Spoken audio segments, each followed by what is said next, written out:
welcome back. It is the Week 4 recap. I'm Nate. That's Tony. Today we're talking in our sports segment what we learned from Week 4 of the NFL season in 2023. And then we're also going to cover and relook at our running back busts list that we put out. It was the highest viewed YouTube video we've ever had. It's close to like 10K or something like that. Yeah. But we got a lot of interaction. People thought we were a lot of bozos. We're going to look at it, see if we're on the right track. Was our analysis good, or do we need to adjust anything, right? So the whole purpose of kind of these type of episodes is what are we learning, and then how are we taking that forward? We're going to draft in honor of games in London, our top 5 British things. We'll leave you with a rant and a rave and a banger of the week. That is Tony with the trash shirt. But first, as always, Tony, top of mind. What is top of mind for you? NFL teams need to do a better job of having a backup plan in place at quarterback. Teams are throwing, $40, $45, $50 million a year at their franchise quarterback, but often they have bumps on the sideline with a clipboard. We saw that this weekend where we were being subjected to watching a dude like Dorian Thompson-Robinson. I heard he was from I like him. prestigious university. In the Browns, they got absolutely wrecked. You can tell this dude was not prepared. He's a rookie, maybe cut him a little bit of slack, but not that much. He gave the team zero chance to win. Other notable backups in the league, I got pissed, so I just did some research. Jake Browning, he's the Bengals backup. We're probably going to see him at some point this year with the way things are going for Burrow. Kyle Trask with Tampa Bay. Not that Baker's a superstar, but probably not going to give that team a chance to win. Tyson Baggins with Chicago. Who? I don't know who this dude is. Just a few examples, and I would say with confidence that none of those guys that I just listed give their teams a chance to win. The Colts, this is kind of a positive. They've had Gardner Minshew fill in. 49ers in the past have had serviceable guys winning games for them. Right now they have Brock Purdy, who still hasn't been beaten in the regular season. The Panthers, they brought in Andy Dalton, who made them competitive last week. So just a few examples of teams doing it right. But I just hate seeing it, the bad backups. It's doing the teams and the fans a disservice. And most importantly, Nate, it made me lose my Browns pick and my best bet pick last week, the Browns starting DTR, without letting us know until fucking Sunday morning. Yeah, that was stupid. Terrible. That was terrible. Is that rant number 1, or that's just top of mind? Oh, I've got a lot of rants. I've got 2 more. Nice. So top of mind for me is it's the biggest game of the year for the 49ers coming up, right? They're going to be playing the Dallas Cowboys. Dallas is going to San Francisco. Niners are a 3.5-point favorite. I think it should probably be 4.5 as a line, but there's a lot of respect there for Dallas and what their defense is. I think the game comes down to whoever can get up by 2 scores. And once they get up, then they can pin their ears back. The Cowboys brought in Schottenheimer to be able to beat this cover 3 defense that the 49ers run. However, they run a little bit more cover 4 this year. But he was brought in to stretch the field vertically because that was their problem. They couldn't beat Dallas before with McCarthy's West Coast offense. So it's going to be interesting to see how that goes. Those games typically go down to the last drive, and every Niner fan's just hoping Dak Prescott turns it over again or can't manage the clock. So it's going to be a anxiety-ridden day. My kids leave for fall break to go see their mom for 2 weeks on Saturday. I'm flying back Saturday as well, so flying to DC, coming back the same day because I need to be able to watch football on Sunday. So I thought about going and seeing some friends. We have a good friend who's used to be a listener of the show. I don't know if he still is. He was really close with us, the One-Eye Bandit himself. But One-Eye Bandit. Thought about stopping by, say what's up to him, spend a day, maybe spend the night out there, fly out of a different airport or something. Nope. Niners are playing on Sunday. I'm not missing nothing. I might barbecue a little bit for myself. I have to travel the next day for work too. So that's top of mind. But really what's top of mind for me, Tony, is the biggest news in all of fantasy football in 2023. Breaking news. It's not even breaking. It's happened. We knew it was going to happen. But Tony, in our league, we talked about it before, that we had a 9 and 11-year-old draft because one guy didn't show up to the draft. He had the number 1 pick. They picked Mahomes first. They came back around the turn with Josh Jacobs and Jonathan Taylor. In the 4th round, they snagged Brandon Ayuk. They got Kyle Pitts. They ended up with Smokey Brown, Bob Woods, DeAndre Hopkins. Man, this team, Tony, they scored 118.62 points. That puts them above 1, 2, 3, 4 teams this week, and one of them happened to be you with your 83.5 points. So, Tony, congratulations. You lost to somebody. You lost to 2 human beings half the age of you because you're obviously 40. How does it feel? And are you ready to sing the national anthem for our group thread? Yeah, you mentioned the point total. I shared in our Discord that meme with Theoden and Aragorn looking over all the troops and the farmers that arrived to defend Helm's Deep against Saruman's army of Uruk-hai. And Theoden says, that's less than half of what I'd hoped for. What I scored against Mahomes, was it Mahomes' Magic Carpet Ride? Yeah. It's about less than half of what I'd hoped for. So, luckily the writer strike has ended. So I've already started collaborating with local writers. We're going to have a good video production. Nice. I'm going to drag this thing out, so you guys aren't going to have it this week. But, when you do, you can just tag it to the back of one of these videos for everyone to enjoy. Yeah. I'll go ahead and put that out there now. It needs to be a production. So I will sing it. Yeah. I will sing it. Good. I'm not doing this spoken word stuff. I'm way too American for that. I am just glad that they didn't play me this week because they would have beat me too. Fuck. And I live in the house with one of them, and she is ruthless. So that's tough. Yeah, I don't think I can make eye contact with Layla. So I asked her if she wanted to make a trash talking video, and she's like, "No, let's just keep it humble." Shut up. They already know. No. They already know. Yeah. All right. Yeah, it was better than moving on, Nate. All right, moving on to what we learned from week 4 of the 2023 season and what we're going to do with it forward. Tony, we think we both have 3 things, so I'll let you go first, and then I'll come back the other way. Sure. I took my AirPods out last week. I set them down, put them back in their charging case. I took a deep breath and just listened. What did I hear, Nate? I heard a lion roaring. Detroit is a lot better than I've given them credit for. They're 3-1. They got a win against the Chiefs in week 1. Granted, that was without Travis Kelce and Chris Jones, but that's still a W. They beat the Falcons. They beat Green Bay. They hold a 1-game lead in the division, plus the head-to-head there against the Packers. Jared Goff, dare I say, he looks good. Not doing too much. Looks pretty solid. David Montgomery looks great. He ran for $121 coming off injury. The defense is getting pressure. Sam Laporta looks like he's in year 3 or 4 already. And upcoming on their schedule, they've got the Panthers, they've got the Bucks, the Ravens, and the Raiders. That's their next 4 games. Those are all winnable. Ravens might be a challenge if they get healthy, but they're going to get off to a good start. I should have listened to you. Yeah. I think it's so weird to say. It's weird to say, like, they're easily the favorites to win that division. That's strange. I think I picked the Vikings to still win that division. I didn't think they would be that ready yet, but the Vikings are obviously trash as well too. But yeah, you should probably listen to me. So we'll get to that later too. But maybe you should listen to both of us. I don't know. But my number 1 is going to be that the Colts running backs are dead as long as Anthony Richardson is playing quarterback for that team. There are no touchdowns to be had in fantasy football for Colts running backs, and it is kind of scary and concerning. Should Jonathan Taylor come back, what happens with this team? Do they hand it to him more, right? What's the difference between hand it to him and Zach Moss?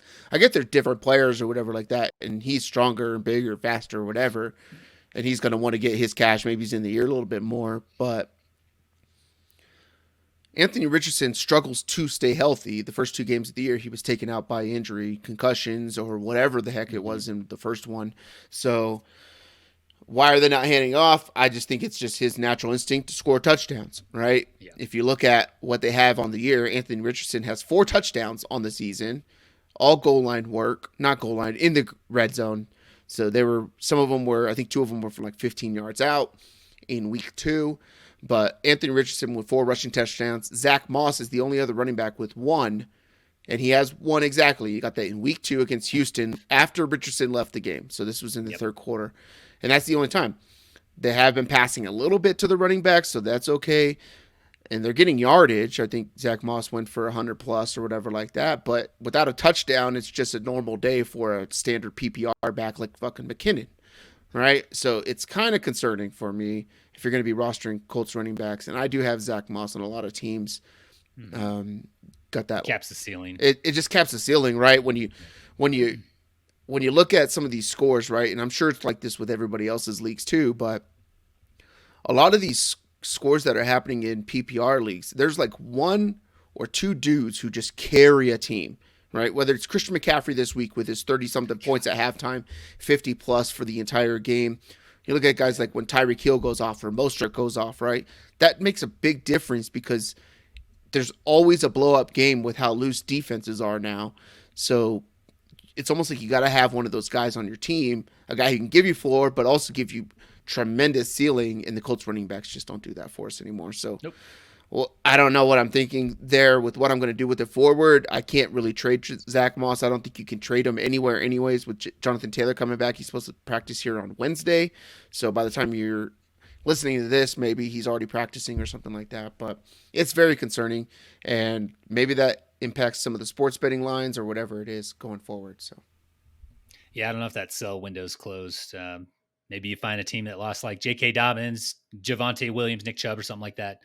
But yeah, Taylor should be practicing this coming week. So next one here, you're going to love it, Nate. My take last week about selling this player and Tank Dell slowly taking that role as C.J. Stroud's number one target was borderline criminal. Nico Collins has looked every part a number one wide receiver, and it's really good to see because like he's shown flashes throughout his short career so far. Stats I have for him: week 1, 7 catches, 168, 2 scores. Week 2, he had just 2 catches and 34 yards, but that was the game which they absolutely destroyed the Jaguars. So maybe they just didn't need him.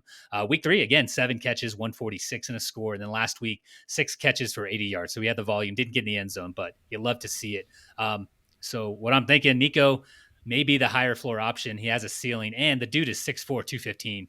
And Nate, we all know about you being a size queen. I love those. Yeah. Big hefty wide receivers.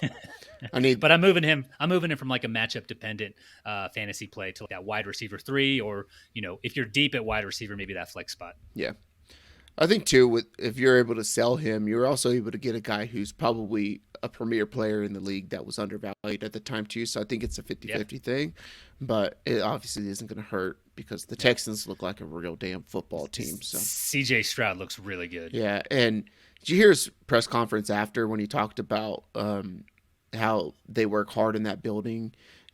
He was talking about how one of his big focuses and things that he takes seriously is making sure that people who buy the gear for the Texans and wear like Texans clothing and stuff like that can have pride in wearing those clothes out in public. So I heard that and I was like, oh my, I would have get a CJ Stroud jersey. You get a CJ Stroud jersey.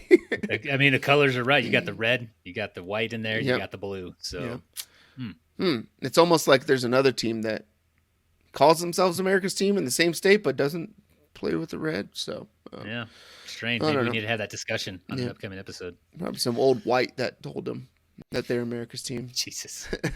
My second one is that I think that the Tennessee Titans have a really good chance to win the AFC South. This sounds criminal because they cannot stop the forward pass, but the teams that they play going forward really don't do well with the forward pass. And right now they're tied at 2-2 in the division, right? So looking at division that they're in, they got the Texans, they got the Colts. The Colts, Anthony Richardson really hasn't shown too much that he could throw the forward pass. I think he's like 54% on the season completions. A lot of running and stuff like that. And what can Tennessee do? They can stop the run. So granted, you can run to the edges on them, but I think when they play those type of quarterbacks, they're going to be able to contain some of that and stop them still from running up the gut. But looking at the rest of their schedule, excuse me, they got the Colts this week. I think that's a win for them. The Colts are favored, I think, by 1.5 or something like that. I'm not buying it. This is another game where it's like you can see Anthony Richardson. I'm surprised Joe Burrow made it through that game. He was just getting demolished, right? They were just sending heat. That Bengals line obviously stinks, and Joe Burrow's immobile.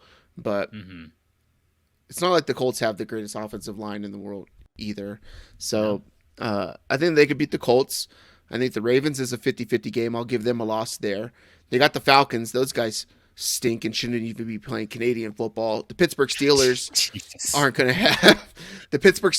to have Kenny Pickett for a while. I think they beat them even with Kenny Pickett. That team looks terrible. They're playing the Bucks. Are we really scared of Baker Mayfield and what they can do, right? No. Not really. Then you got the Jags. I think it's a 50-50 game. I'll give them the loss, though. And then you got the Panthers. They stink. The Colts, I still think they stink. You got the Dolphins, that's a loss. Texans, they could win that. Seahawks, end of year Seahawks. Geno Smith's going to they die out. They're going to stink. I think they could beat Seattle. They could beat the Texans, and then another 50-50 with the Jags, probably to win the division there. I see 9 winnable games out of the remaining 13, and that puts them at 11 wins. Let's say they get to 10, maybe 9, but there's nothing really that the Jaguars have done to give me any confidence either, right? So no. They played Atlanta, and then they took the foot off the pedal because Atlanta stinks, and let's just get out of here and go enjoy our time at Wembley or whatever it is. So yeah. I think that they have a decent chance if they could win one of those. I think they could win the division, maybe win 4 of 6 or 5 of 6 if they could beat the Jags, right? One time, just beat the Jags one time in Tennessee or something on a weird rainy night, but they run the ball really well, and a lot of these teams don't stop the run whatsoever. So I could see them winning a division, and I could see them being a big trouble for this. And it's like you just expect them to stink, and then somehow they're in the playoffs or something like that. It's not in Mike Vrabel's DNA to let them stink. And then looking at the AFC, it's like, can they get a wild card at least, right? So what you got the North with the Ravens, who look like they're the front runner now. I don't think they're that good, but them, the Browns, the Steelers, and Bengals aren't making the playoffs. I think the Bengals have mailed it in. Then you look at the East, Buffalo and Miami will make it. So there's 3 teams. The West, you got, the Chiefs? Are the Chargers really that good? I don't know. Justin Herbert's got he's got the Tua hand going on right now. It's crazy. His hand looks like Mick Foley. Like Mick Foley's face when he's like Mankind with the mask on it and stuff like that. So, I don't know. The Titans going to make the playoffs. Their odds to win the division are second best to the Jags, where the Jags, I think, are like plus 150, and the Titans are plus 190. So, interesting. I don't know, man. I saw them beat the crap out of the Bengals, and the Bengals put on a decent clinic against the Rams, right? So, they did. Is that a product of the Bengals? I don't know, but I'd like to say that it's something that the defense of the Tennessee Titans can figure out and just hope that they can control the ball, right? That long 10 and a half minute drive to start the second half where they're running like 17 plays and just beat you down. That's what Philly did last year. Right in the face, yeah. That's what Philly did last year, and when you could do that and it starts to get cold, teams don't want to be on the field that long, so. Yeah. Mike Vrabel's shown like those guys are very resilient no matter who's playing, right? Mm-hmm. They've kind of weathered the storm in terms of injuries. We've talked about them and the Ravens being like teams that have suffered the most starters missing time the past couple of years. So we shouldn't be surprised that they're going to scratch and claw their way to like at least a wild card. They might win the division. So I'm not really surprised at all. And it makes it hard because there's teams on there like maybe the Jags or the Steelers and the Dolphins that you would put them up against in like Survivor or something like that, but it's really tough because you can't. It's like it's hard to pick the Titans in Survivor, but then it's also hard to go against them in Survivor, right? And they're going to be a team that's left on the board for a long time. We cannot describe the testicular fortitude it would take to pick the Titans as your Survivor pick. Yeah, I think that we're using that word now. I think Matt dropped that one a couple weeks ago. My last one here, I don't know if they still use beacons in Ohio, in the Middle East there. And I don't know if Rohan is available to answer the call, but it might be time to light the Paul Brown beacons in Cincinnati. We just talked about it. The Bengals lost to the Titans this past weekend, and not by a little bit. It was 27-3. It did not look close. It was ugly for Burrow in the offense. What's worse, they dropped to 1-3. They trail Baltimore now by 2 games, plus the head-to-head. T. Higgins has a rib fracture. I think he's going to miss at least a game or 2. Mm-hmm. They're going to Arizona in week 5, and I don't know who to pick. It's a problem. Do Cardinals make that sound, or are they do like tweet, tweet, tweet? I don't know. I think it's the tweet. But like, I don't know. It sounded cooler with the. It did. The cost sounded way cooler. If I was a Bengals fan, though, I'd be worried because the Rohirrim are not a real thing. Theoden cannot save them. Yeah. Imagine having season tickets to go watch that team and having to fly from the state of Colorado all the way to Ohio to watch them just get smoked. So we'll talk about that on Picking Winners, but a little preview. Last night I was going through early lines and stuff like that, and the Cardinals were 4.5-point dogs. So added them to the teaser list real quick, got them in at 10.5. Wake up this morning, it's at 3. The Cardinals at 3. I still like that number. So I do have some Cardinals money line also. So they're going to beat those guys. So they got that fire in their gut. I tweeted this out probably, a week and a half ago or something like that from my personal account. But there was a lot of talk about Kirk Cousins and how the Jets should sign Kirk Cousins and all this and save the season. It does nothing for either one of those teams, right? So, like, why are you going to take Kirk Cousins there for a loaner and have him work with Nathaniel Hackett? We saw that with Russell Wilson. Russell Wilson was serviceable. It's not like he was the greatest quarterback in the world, but he's a Hall of Fame guy or whatever like that. And you saw what Nathaniel Hackett did with him. So, obviously, you don't want to sit him there. And then it's a one-year thing. You still got to find somewhere to work after. But Kirk Cousins to Atlanta makes the most sense out of everything. Like, you have Kyle Pitts, you have Drake London, you have just as good of weapons. I mean, he's not Justin Jefferson or whatever, but they have just as good of weapons there in Atlanta with Bijan and Algier. They have a good offensive line, something that Kirk Cousins would love to have, right? It's a perfect fit for this dude. He doesn't know what that is. And he could throw the forward pass when your team can't throw the forward pass, so everybody stacks the box with 8, and he's not a quarterback who's just going to stare down the same wide receiver and throw this deep in route every time, watching that guy, Kyle Pitts, going on the right side up 12 yards, and then when he cuts, he throws him the ball, but the safety's standing right in the path, and he doesn't even know he's there. It's ridiculous what Jacksonville was able to do against this dude. Just like, wait, he's really going to throw this ball? Yup. And it's a pick. But obviously Ritter isn't the dude. I liked him coming out of college, mostly because he beat Notre Dame when he was at Cincinnati. They had Sauce Gardner on that team as well. It was pretty nasty, that squad they had. I think they went undefeated and got into a bowl game or something like that. But they into a good bowl game, maybe the playoff, and they got smoked. I think they got in the playoff and got smoked. But I liked him coming out. But, man, seriously, if you had to – there's only 32 quarterbacks in the league, right? And you can't have backups. And you got to pick one, Zach Wilson or Desmond Ritter. Who do you pick? Shit, after what Zach Wilson did against the Chiefs, I'm going with Zach Wilson. Yeah, you're going to pick Zach Wilson, right? Like, Justin Fields or Desmond Ritter. Like, neither one of them's winning games. It doesn't, Russell Wilson, Desmond Ritter, like, at this stage to start a new franchise. And you'd probably go the opposite way. So, maybe just easily see if Christian McCaffrey can play it again and get him some more reps with the ones. But Cousins to Atlanta, I think that's the offseason move of where he ends up going. Right. So, and I think that if you are Minnesota, you look at that team who needs a quarterback. Granted, they're in the No, they're not in the conference. They're in the AFC. No, they're in the NFC. So they're in the conference. North and South. I'm thinking of divisions, but they're both in the same conference. But you can get a couple picks out of these guys. And Atlanta's probably going to stink. So at the trade deadline, for Kirk Cousins to learn a new offense or whatever, it might struggle a little bit, but you're still going to get a pretty high pick. So go get a pretty high pick. Pick one, maybe 2 of these quarterbacks out of this next draft. Figure it out, and then try to move on. You're going to have to move on really fast because Justin Jefferson is going to be a free agent pretty soon. So yeah, agreed. But yeah, Cousins to Atlanta. Once that happens, I don't know. It's going to be a perfect fit, and I'm going to be excited to see it. So. All right, let's move on to reviewing our running back bust for 2023, and let's see if some of these reasonings still stand where they're at ranking-wise. We got lit up in the comments on YouTube. You can go check. Just if you go to TacoCorp Sports and click on popular videos. It's the biggest one. It's red. Austin Eckler right in the middle. Bust alert. A lot of people had some harsh feelings about it. You can go read those comments. Someone said, hey, I saw someone say this, and then I heard this name.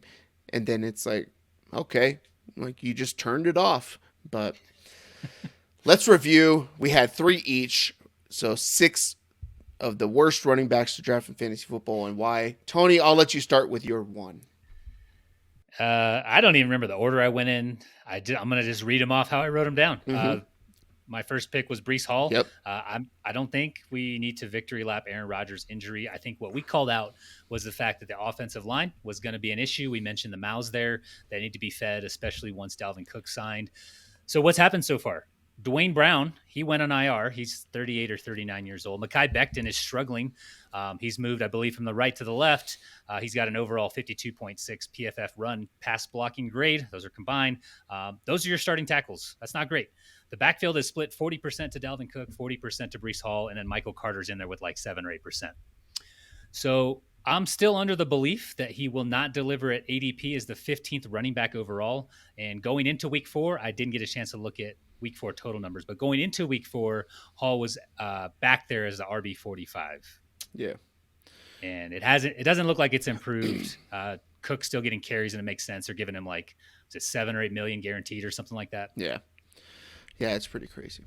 So it's 5.8 guaranteed with 7 million total, I believe it is. I tweeted something out about it last night on, what else could they have done with this salary, because this dude stinks. Like he's got no juice. No juice whatsoever.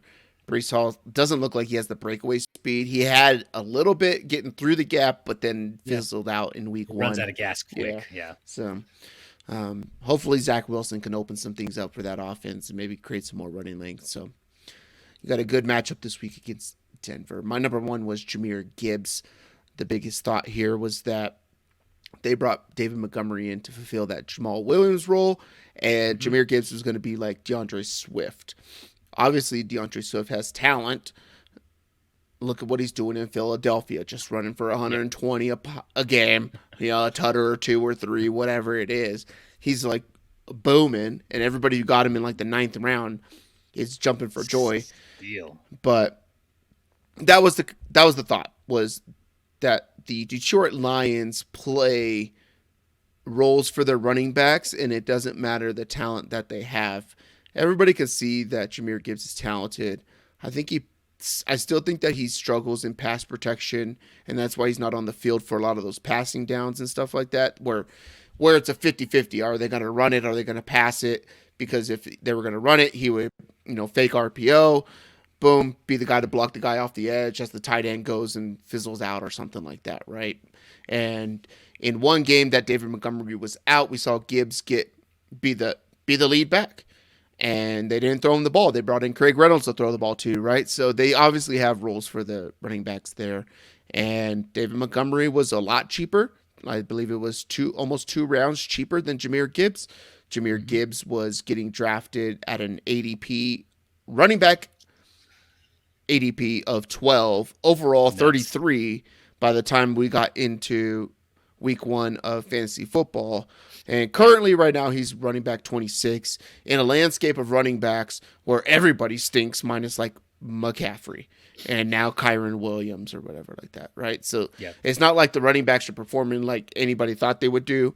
Scoring is down for running backs heavily. Everybody's all screwed up, but this one really hurts because he's just not going to get a lot of what people thought he was going to get. And it's a killer when you're in those middle rounds when you could have gotten your quarterback or you could have gotten a decent tight end or something like that in a Hawkinson or something. Or you could load up on some of these wide receivers that are booming. Yeah. Yeah, that's maybe Mark Andrews territory if he slid, or definitely TJ Hawkinson territory.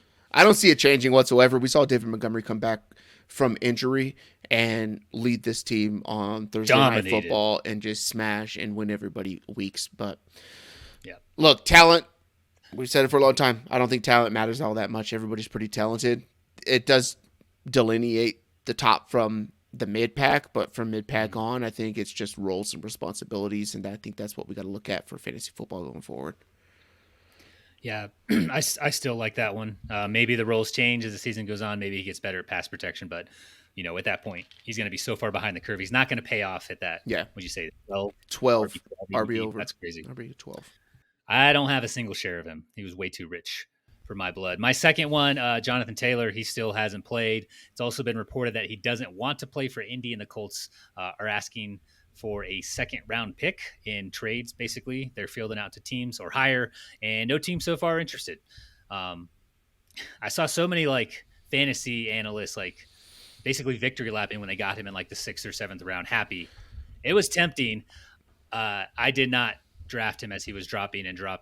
We'll see if I regret that. But as you mentioned, I think any running back there kind of has a cap ceiling, even if he does end up playing for a contract or whatever the case may be. I stayed away. Kind of glad I did. I've seen people offer him in trades, and I just haven't been interested so far. Yeah, it's crazy. Even after Nick Bosa got paid, the San Francisco 49ers this year have $41 million in cap space. Could you imagine? The Niners are just like, screw it. We're going to run McCaffrey and Jonathan Taylor. Just boom, boom, boom. And Debo in the backfield. Holy crap. What do you... do they even have a formation for 2 running backs and Juszczyk? What do we call that? Let's call it they could run like wing T. They could run the power I. So they got like 3 running backs and a line behind it, like 2 fullbacks or whatever. They could run the triple option out on that. Like, you can imagine just Brock Purdy running the triple option like they're Navy or Air Force or Army or something like that. The old Georgia Tech teams. Oh, man. The wishbone. 50 plays and 45 runs. Yeah, they could just bring back the Colorado Buffalo, Nebraska, Cornhuskers, 90s wishbone. Oh, that would be pretty gnarly. Lynch and Shanahan have made some kind of boneheaded draft picks. I'm going to assume that's not going to happen with Jonathan Taylor. Dude, Chris McCaffrey, he's always a injury concern, right? Like we're always concerned about it from a fantasy standpoint. So even though he hasn't really been injured for a while, so my number 2 was J.K. Dobbins. The concern here was the fact that he had 387 lower leg injuries, below the waist injuries in his career so far. He couldn't stay healthy. Did we fact check that? Yeah. Snopes, who runs Snopes conspiracy? I don't know. Yeah, I can tell you who runs it, but you're not going to be happy. So, anyways, JK, I've done all the research back in my anxiety-riddled days of the world's ending. Just injury concern. Like, why am I going to pay the price for this dude and why do I even want him on my team when Lamar Jackson... Everybody believes that Lamar Jackson is going to take rushing touchdowns away from this team, as he always has, even though I didn't think that he would run as much as he is doing now or he has done in the past. So that was a concern for me. And then you add on all of the injury concern with this dude, and it lasted a drive or two, and it was over. So not that I feel good about a guy getting injured, right? But we're here to figure out what's going to happen. And it was just a risk we're not willing to take. Worked out for us to avoid that guy whatsoever. So, I think Kendall has like 100% share across all the leagues we're in with him. So he's not having a good time right now. Yeah. My final one is Josh Jacobs. He's had a game where he ran the ball 9 times, Nate, and total just -2 yards. I think in that game he was at like 4 carries for -9. I remember I was just like going through and checking box scores like in the second quarter or something. Just curious because I saw something at the bottom in week 2. He's yet to get through a game averaging 4 yards per carry, going 3.4, 3.6, -0.2 in that 9 carry -2 game, and 2.5. I don't feel great about the Raiders, and if they aren't scoring, if they aren't moving the football, I think the opportunities for Jacobs are just going to continue to be limited. His ceiling is going to be severely capped. So that's another one. People are saying buy low. I'm not interested. No way. I'm just going to stay away. It's going to stay away and let him kind of wither away on someone else's roster. Yeah, that makes sense. All right. My last one was obviously the cover boy for this entire video and this whole concept that we did, and that is Austin Eckler. Yeah. My concern here was that the offensive coordinator does not throw the ball to the running back, and there's going to be even a bigger split in running back carry share. There was a single week in which Austin Eckler played fantasy football in 2023 so far, and that was week 1. And in week 1, you saw Austin Eckler and you said, oh man, this could be a really big thing. But now we just know that the Dolphins score a lot of points and score really fast. So the Chargers ran 77 plays in this game, or 73 plays, right? 40 of them were rushes. Austin Eckler got 16 for 117, and Josh Kelly got 16 in this game for 91. 91, yep. In that week, Austin Eckler did get 5 targets himself, but in the whole year, Los Angeles Chargers running backs have had 12 total targets in 4 weeks. 5 went to Eckler in week 1. I think that is more of a product of it being a shootout and the type of game they were in. There was nearly 80 points scored in that game as well. So I think that's more of a product of that. When you look at, I talked about him in a power run scheme, and he hasn't run that. He tried to run it before, didn't succeed. They moved to a zone run scheme, West Coast, that featured throwing to the running backs quick as a quick check down, right? You heard Collinsworth and Tirico last night talking about how Zach Wilson in this West Coast is 1-2 or check down, 1-2 check down quick. That's what they used to run there. They don't run that anymore. We just don't see in vertical passing, a lot of that kind of stuff going to the running back. Yeah. Also, the fact that the last time Austin Eckler got even close to 1,000 yards and had over 200 and something odd carries or whatever like that, he was injured and couldn't sustain himself. And it took 1 week here of an immense workload, 16 carries, pounding it up the gut, and you saw him completely gassed in the third quarter. Some of those concerns were listed in that video as well. I feel good about it, not necessarily from the injury part, but just I think that overall what they want to do with the running backs is what they've shown over these last 3 weeks. And I don't think it's really a product of Josh Kelly as the starting running back for that team, because he showed in week 1 what he was capable of doing. And they haven't gone back to that style of play. So Mike Williams, we expected, him and Keenan Allen to miss a little bit of time, as they always do. Mike Williams is done for the year. I think he had an ACL. If Eckler comes back and he's healthy for the rest of the year, like, what's a realistic finish you think for him? Top 12? Obviously, like, if he's 10th, if he's 9th, if he's 8th, he's still not paying off at ADP, right? Yeah. As the first running back off the board. But what do you think, like, Second changes they're going to have to make? He was behind Christian McCaffrey. Oh, that's right. But he was like 5 overall in a lot of drafts. Yeah, top 5. It was like him or Kelsey at that point. So no Mike Williams. Quentin Johnson's going to take some time. He looks very raw. Josh Palmer didn't really demand much this past week. But, like, what's a realistic outcome now if you get the rest of the season more or less healthy for Austin Eckler? I think that he can finish in like that because of how barren the running back landscape is. I think he can finish like 15. Like somewhere between 12 and 15 if he ends up being the lead back. But my concern really is this split, and then the split the rest and that's like 12 to 15. Maybe he's 10 to 15, like rest of year. And then it kind of averages out to being around that 12 to 15 for the entire season, missing 3 weeks, right? So helps when you have guys like, your Josh Jacobs and getting negative yards in a game or whatever. But crazy. But I think that the split's going to be heavy when he comes back, just because we saw what happened in week 1 when it was like, we're running. So yeah, they're not going to want to overdo it. Yeah. Okay. So I still feel good about it. No way you're going to draft him 5 overall, right? When you could have had Tyreek Hill. So, that's that going forward. Let's move on to our draft, Tony. We are going to be drafting our top 5 things British. The NFL's playing in Britain. The Jags just stay out there. They got like Airbnbs, or they have a whole hotel to themselves or whatever. All the families are having a good old time. But let's honor Britain. Let's honor Britain. Let's honor England, Wales, Ireland. I don't know if they really like being a part of all that kind of stuff. Let's honor taxes to people who have no real governing entity other than everybody cares about them in the media, which is really weird. But they got Netflix specials. So do you want the first or the turn? I don't know if you have any of my picks, so I think I'm comfortable taking the turn. Okay. Yeah, I probably don't. Yeah. So, no. I don't know if you noticed, Tony, because I'm always wearing long sleeves, right? And I'm always wearing these things or whatever like that. But I'm a big watch guy. I like watches. I like them.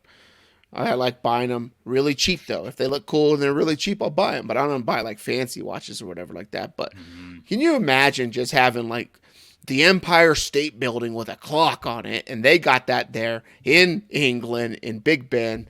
My number one is going to be Big Ben. It's just one of the coolest clocks that's out there. It's featured in Peter Pan, one one of my favorite Disney movies of all time. I can pretty much say every word to that as I'm watching it, like I can movies like Dumb and Dumber. But Big Ben stands out. Everybody loves it. I've never been there, but I'd like to go one day just to see it. And then hear it go dung or hear a click or something like that. I don't know if you can, but I would like to do that. Big Ben is my number one. And you don't have to worry about this Big Ben touching you in a bar bathroom. I was going to say, it's the only clock tower that I'm aware of that is often confused with a former NFL quarterback. Keeps its hands to itself. So that actually was on my list, and I had some fun facts, so I'm going to go ahead and read them off. Read them off. Big Ben is actually the name of the largest bell inside the tower, weighing in at 13.7 tons. Whew. It's more than 160 years old. It was destroyed in a fire in 1834. Otherwise, it would be even older. But yeah, that was definitely going to be probably like a third or fourth pick for me. So thanks a lot. You're welcome. And now I have to think about this a little bit. Yeah. All right. I am cultured. You know, my grandmother is from England. She sailed here out of Southampton, the same place that Titanic left. What an idiot. Really? I don't know why she would leave that port, but yep. Fair enough. My first pick here. Oh, it's going to be James Bond. Easily the best double agent the world's ever seen. He's got the cars. He's got the chicks, the toys. He's got a game on Nintendo 64 that we all played and loved to this day. He's got it all. Going with James Bond or Daniel Craig, either one. Is Daniel Craig? He's got to be British, right? I don't know. They're all British. Yeah, he's got an accent. Yep. Someone fact check that, producers. Second pick, it's going to be Wizards. We all know about Platform 9 3/4. We know where it goes. We know about the Ministry of Magic. So, give me the Wizards with my second pick here. Oh, I don't know.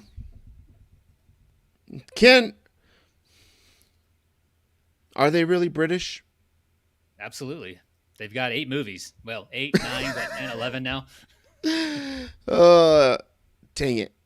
You think? Okay, whatever. I wrote it down. You may not know this, Tony. Okay. Because of the accent. But my number 2 is going to be an actor who seemingly just went to go get a COVID shot or something like that, passed out, was on a ventilator, I don't know what it was, right? Woke up, and then all of a sudden the world's ending, and everybody's got half bodies rolling around. Like when he walks out of the hospital, there's half bodies, and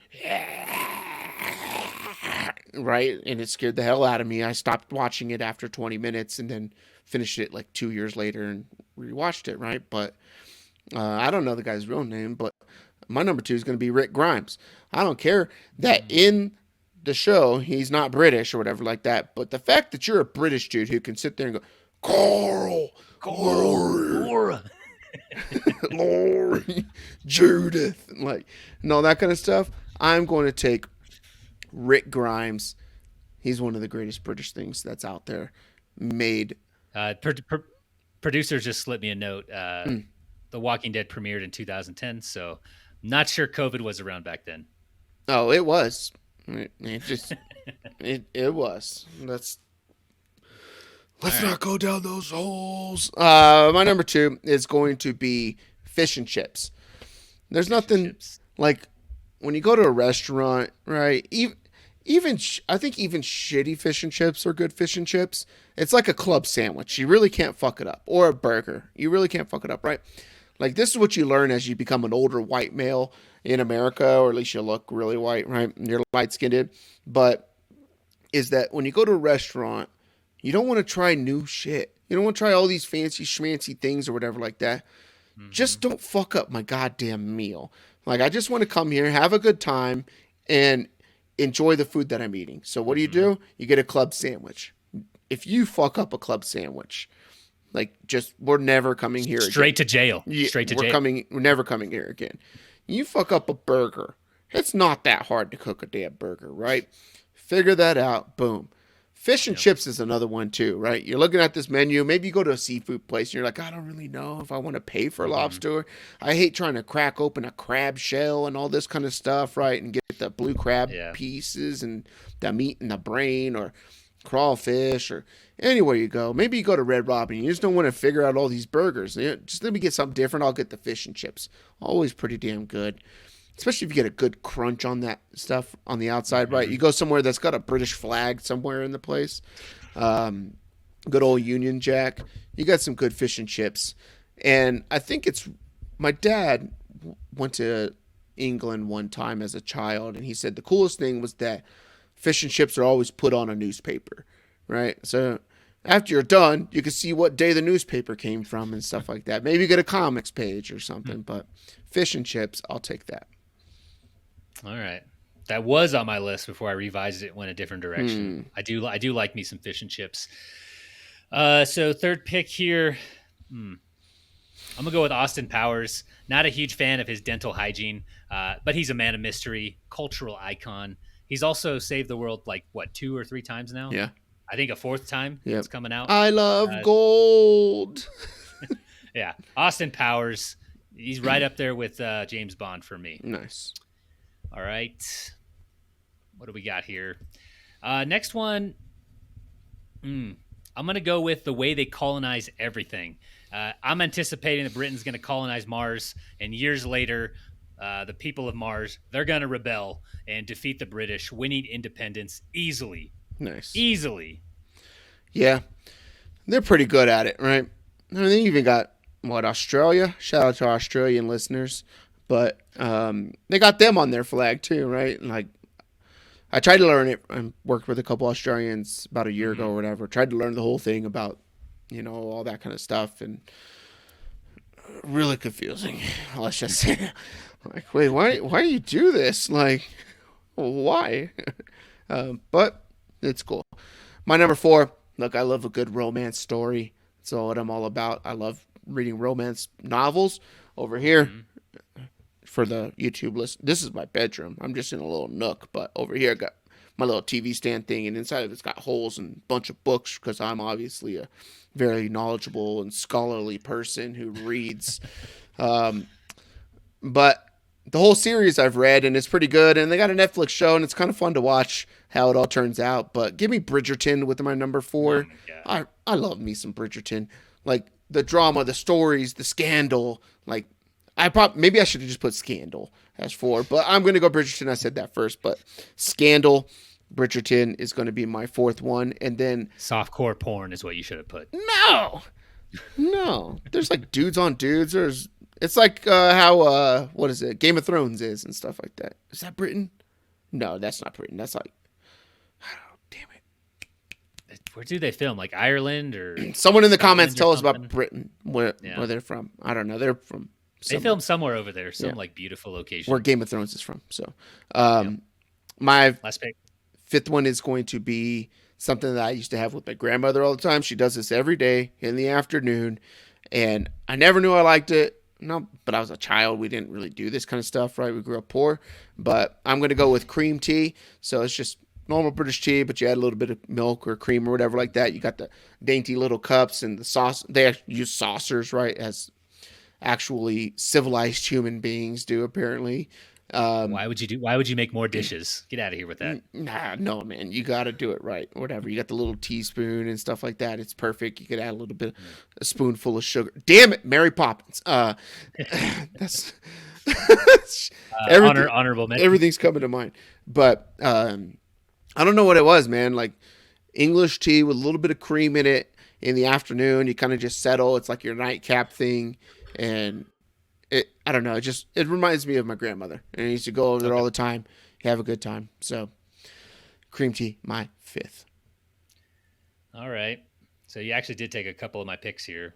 So I'm actually going to have to go with my final option left on my list. The colors in their flag. I'm a huge fan of red, the white, the blue, and no doubt that most of you listeners here are as well. So give me the colors inside the Union Jack. Damn it. You think so much better than I do. Oh. Well, I started this a whole different way. I started with like insulting the British. Yeah. So I took a turn here. Another thing that made me think of it was the Ryder Cup just got done.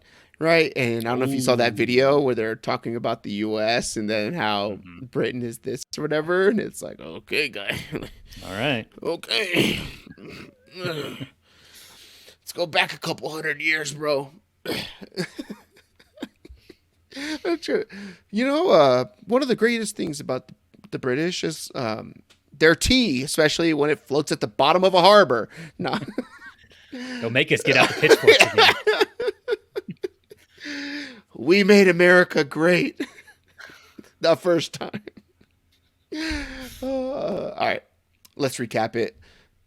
Top 5 things British, Tony. I got Big Ben, Rick Grimes, Fish and Chips, Bridgerton, and Cream Tea. You got James Bond, Wizards, Austin Powers, the way they colonize everything, and the colors in the Union Jack. So, yeah. You got any honorable mentions you wanted to mention? If No, you had any more? we took everything. That was everything on my list. I don't think you have it. Yeah, like I'm not civilized. Jesus Christ. You're more civilized than I gave you credit for. Yeah. You surprised me, Nate. I clean my own house. I wipe my own ass. Let's move on to rants. Let us know what's your favorite British thing down there, right? So maybe people say Harry or whatever, all these little babies and stuff like that. So yeah, or the Queen and her cool hats. That was one. Let's move on to rants and raves. Tony, I have down here that you have Dos Rantuntos. I think that's Spanish, right? I don't think so. It's definitely Spanish. If you speak Spanish, let us know that it's Dos Rantutos down in the comments. But feel free to rant or rave, Tony. Let some steam off. It seems like you got something built up. So kind of ranted in my top of mind. I'm going to continue on with that here. I've got a lot to rant about. I had more than 2. I'm going to keep myself to 2. Typically, we just do 1 here. But if you have a problem with that, I'll rant about that too. If I can't keep it to one thing. The first thing, why in the shit do the Boy Scouts sell popcorn? I don't want popcorn. Dude. No one wants popcorn. Let those kids sell All something of that the this. people want. It breaks my heart every time I have to walk into King Soopers and, avoid eye contact with these kids. I'd like to give them, $5 for a box of, cookies or brownies or just something else. But we're just setting the Boy Scouts up for failure. The Girl Scouts, they get their delicious cookies every year. Damn good cookies, too. Everybody loves them. No one can resist those. So that's the first thing. The popcorn, the problem with it's not that it's popcorn, it's that it's a normal size bag, like a tortilla chip style bag, right? Of popcorn, which is just airy, right? It's one bag, maybe 2 bags of your oral Redenbachers or whatever it's called, dumped into a bag, but it's $18. It's $18. It's like these school fundraisers. Sorry, I'm stealing your rant. But these school fundraisers where they're like, your kids could earn prizes, help them out. Send emails to 6 people to unlock the first prize. Like, I created 6 email addresses for this shit so my kid can at least get registered or whatever like that, and then get some fuzzy ferret thing they could put on their arm. Yep. But everything in there's $30, and it's like, this is a $6 item at the Walmart. But you're supporting the kids. Fuck off, sell stuff that we want at the prices, and we'll buy the hell out of it. Yeah, I'd rather make like jalapeno popcorn at home for like a couple bucks in supplies that I bought from King Soopers. Even if it's sell those popcorn tins, like the ones for Christmas, right? Ooh. Mark it up to like $8, $10 or whatever. I'll buy one of those for $10. I get a bin out of it. They're like $3.99 at Walmart. The plain broken up into one, the cheese and the caramel one. Yeah. Yeah. Do that. Don't sell $18 bag. You can do different themes on the cans too, like make them collector's items or something. Yeah. Regional base. I don't know. Like we're just spitballing here, and these are all better ideas. We should buy the Boy Scouts, Tony. Entrepreneurship.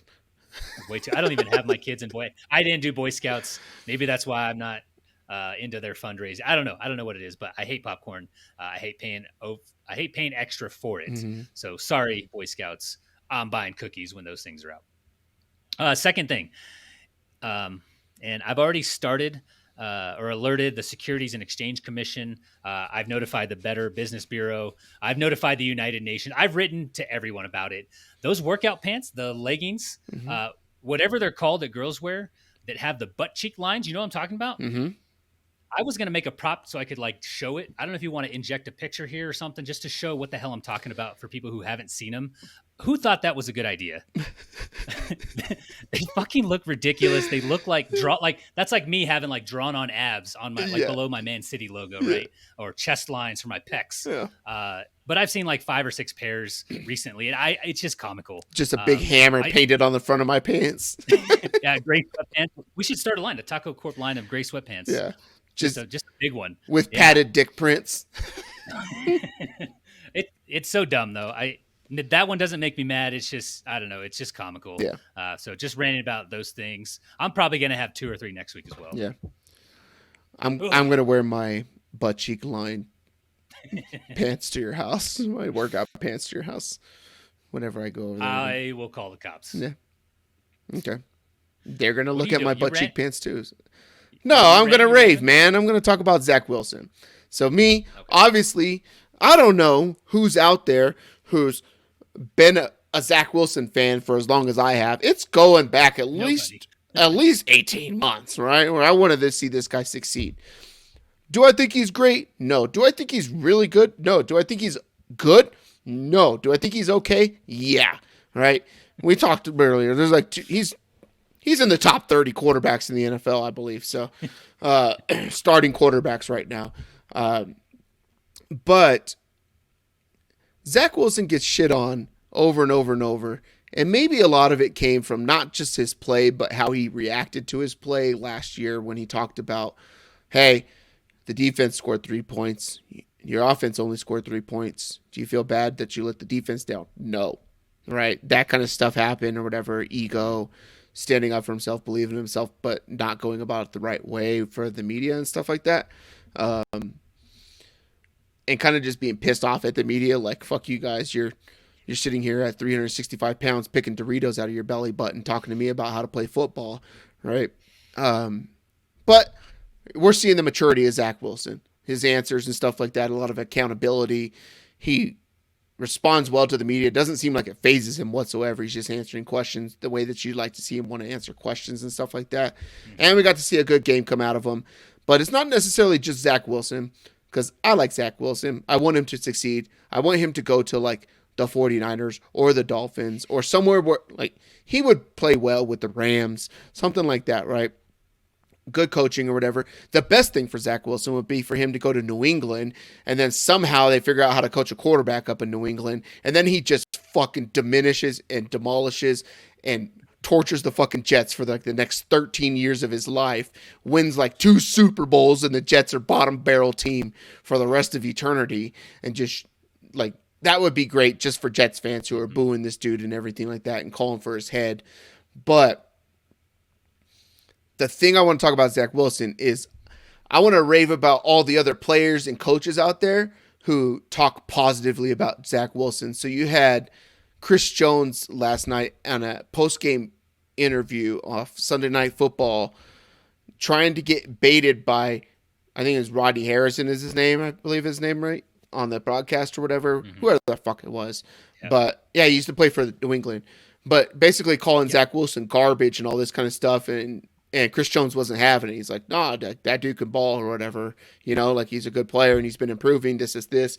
You hear Patrick Mahomes, I don't know if you heard this clip, but when he went up and gave him a hug, he said something about just keep fucking doing your thing. You got the talent, just go out there and ball, right? Or whatever like that. So everybody talks good about Zach Wilson. Everybody supports Zach Wilson. It's kind of good to see that rather than players just being like, oh my God, whatever, this is this, right? Or yeah, we knew we'd be able to dominate him. He can't throw the forward pass or something like that, while the media just shits on him. Because the media wants all these storylines and they can have them all they want, but all the other players are saying different things. All the other coaches are saying different things. So how often can you just be getting shut down and being contradicted by everybody and then hope that you're going to get a story? You know, like people are going to want to stop talking to you about it. And it was just weird. Chris Collinsworth talks about how you can't make these reads and he's struggling. And then the next drive later, he's really getting comfortable with this offense, this, and then hyped him up the rest of the game. And it was like, you're a fucking bozo. Like you don't listen to your own broadcast. But yeah, props to everybody propping up Zach Wilson and being positive about the situation. Media do what they want to do or whatever like that. But shout out to all the Zach Wilson supporters out there as well. You look like me. I look like you. Supporter. All the Zach Wilson supporter. Yeah. I got a jersey on its way too. No, you The don't. Black Knight is back. They thought No, you he is no, you making don't. Aaron Rodgers' life hell. I'm starting to think Aaron Rodgers really didn't tear his Achilles, and it was all just a made-up thing to get them through these weeks or whatever like that. So It's part of the script. it's part of the script. So, all right. Anything else for the audience before we get out of here, Tony? Nope. Thanks. I said no, but I do have something. No, thank but I apologies. I think we picked up like 20 extra subs from last week to this week. So I don't know what the views and the behind the scenes numbers are looking like, but kind of cool. More people are kind of hitting the button. So thank you. yeah, thanks, and thanks for sharing it with people. So there was a commenter in the YouTube who had mentioned subscribe or banger episode or something like that, right? And they got a little channel with the podcast too, and so they subscribe to it or whatever. And we hit them up, be like, yo, thanks, whatever, like that. Share it with somebody, and already did or something like that. And then next thing you know, there's another sub or whatever like that. So thanks to everybody out there for clicking for one, and then staying for a few minutes for two, and then telling somebody, and then subscribing, and then rewatching and stuff like that. Be a friend, tell a friend, something nice. No, that's Pat McAfee, but let people know, right? So if you like it, let them know you're here. And if you don't like it, and you just wasted an hour of your time, waste someone else's hour of a time. Maybe they actually like it, and then you could clown them for that too. So you can follow the show everywhere at TacoCorp Sports. It's all linked below. Subscribe on the Spotify. Helps get the show out there to more people because people are listening to it. So thank you guys. Yep. Banger of the week. I hate this song. I've hated it for so long, Tony. My rival high school played this song when they came out for football games, and I fucking hate everybody from that school. My sister dates a dude who went to that school at the same time I did. They would make threats. They would toilet paper people's houses. They would call your house and talk to your mother about how they're going to put you in a hospital and all this kind of stuff during game weeks. They would cut bolts from the fences to your school and drive their bus on the wrong way into the stadium. All kinds of stuff, right? Like typical small town high school football stuff. Hated everybody here. But, Tony, it's our first week being profitable on picking winners. We're back in the black, baby. It's AC/DC back in black. For Tony, I'm Nate. It's a wrap. 104. Love you, bye. Love you, bye.